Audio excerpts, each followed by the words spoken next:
let's just get right to it. This video is just my opinions. This video is for Terry from my comments. She always is writing me really hard in the comments and asked me to do a video on my big fabulous life, and I told her I would. And since I always live up to my word, here we are. I do like this show. I've been watching it since it started. I really admire Whitney. I think she's done a lot for body image. I think she's a great lady. I'm just sad that she can never find the right love. So this episode starts with Whitney still in Paris, calling her parents to tell them that she's engaged, which I thought was super cute. Her mom didn't seem very surprised, but her dad seemed really shocked. And I thought it was odd that her friends were so shocked. I mean, if you're in Paris and you're going to the Eiffel Tower, it would kind of go through my mind that maybe there was going to be a proposal. But I guess they felt like 6 months wasn't long enough for them to have been dating. So, yeah, we'll see how that works out. Then we come to Buddy not wanting to go on the trip and calling her with Chase in the car. Awkward. Buddy must have had a premonition. That's what I think. He knew better. He should not have gone. But I thought it was funny, too, that then on the drive up, he made amends with the other girl. So that was kind of sweet. But here's how I feel. I feel like Buddy got beat up this whole episode. And I feel like he was the only one seeing all the red flags. All the red flags. To me, the hot tub scene was really telling. I mean, I get her wanting Buddy to back off a little bit since she's now engaged. But I think all of them ganging up on him like that, I would have been mad too.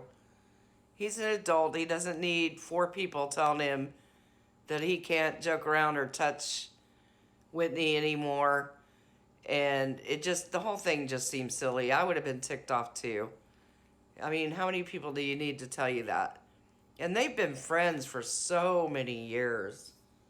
I thought that was a little overboard myself. Even if you are engaged, seems a little silly. Why is Chase so insecure about his relationship with Whitney? That just seems silly to me.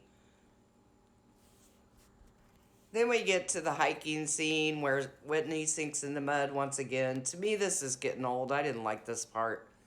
To me, it had to be scripted because she knows better. She knows what she weighs. She knows if she steps in mud, she's going to sink. So that whole scene seemed very scripted to me. But the thing to notice is who stays to help her? Buddy does. Where's her fiance? The other side of the creek. There's a red flag for you. Then I didn't understand the log scene.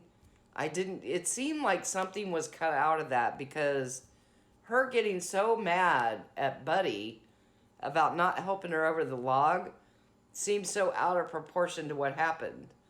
So was something cut or was she just trying to make drama? I mean, I don't blame Buddy at all. Walk around the log. Why make your life so hard? I mean, I kind of get Whitney wanting to do things, but it was only her and Buddy. So what's the point? You know what I mean? And once again, who stayed behind with her while everybody else ran to the house? Buddy. It's always Buddy. Whitney, that's the constant in your life, Buddy. I don't know that they should be together. I know a lot of people think they should. Sometimes that friend thing has just gone on too long to turn it into a romantic thing. That's where I think they're at. They've just been friends too long to turn it into a romance. Then we come to the scene at the table about the wedding plans. Again, it kind of doesn't add up because why is Chase so perturbed about wedding planning? He acts like he had no idea they were going to do wedding planning while they were there.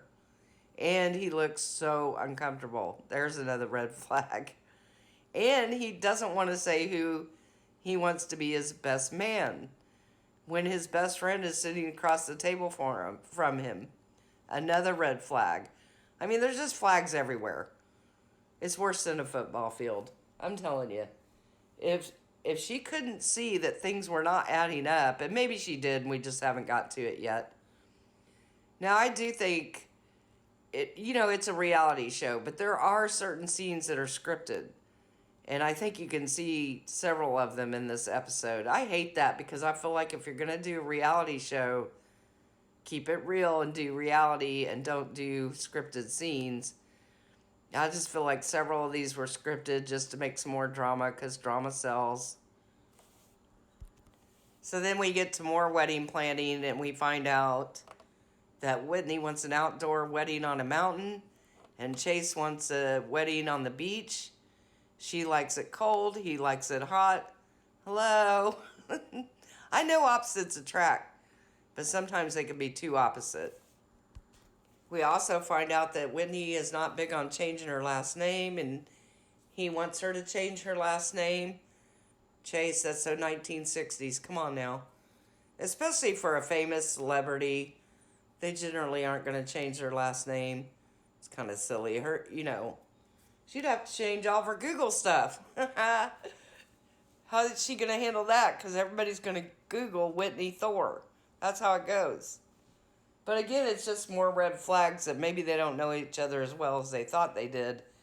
And maybe they jumped the gun on getting engaged, huh? Here's the thing. Was Chase ever really in love with her? Or was he in love with being on a TV show and getting to be made famous? I suspect him getting to have ownership at a bar probably had to do with him being on TV. And I don't say this because she's fat.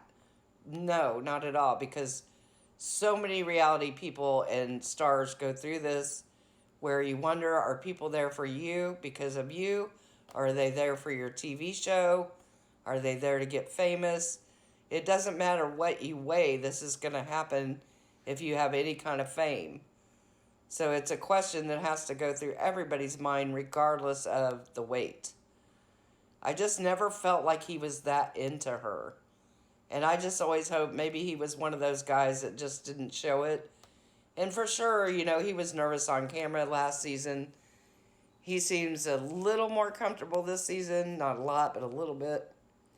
And I'm sure for an average person, that's hard to have your life on camera when you're used to just living an everyday life. But I feel so bad for Whitney. One day she'll find the love she deserves, I hope. But this episode ends with Buddy getting so pissed off, and I don't blame him. It seems like he's the whipping boy for everybody on this episode. So, yeah, I don't blame him a bit. I'd be wanting to leave too. But we'll see what happens on the next episode. And Terry, I hope you enjoyed this. And as usual, I wish you all a wonderful day.